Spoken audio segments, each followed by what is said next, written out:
রোহন ভাই প্রশ্ন দেন। হ্যাঁ,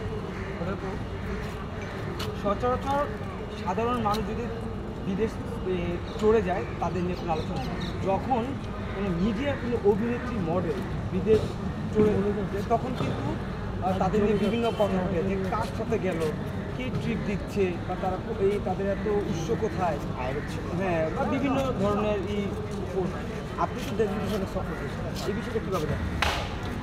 আমি যে খবরই বছরে সফর দিই আমি ব্যক্তিগত উদ্যোগে দিই এবং নিজ খরচে আমি আমার ট্রিটমেন্টের জন্য যাই, আমার বডি চেক আপ করতে যাই, আমার বাচ্চার চেক আপ করতে যাই। আর তাদের যাদের নিয়ে কোশ্চেন করা হচ্ছে তারও কি আদৌ অভিনেত্রী তারা অভিনয় করেছে? মডেলিং কিংবা ছোটো পর্দায় সব বড় পর্দা এক দুটো সিনেমা করে, এক দুটো সিনেমা বললে সে অভিনেত্রী? এটা তা আপনারা বানান কেন বলেন অভিনেত্রী? আচ্ছা আরেকটা জিনিস আপনারা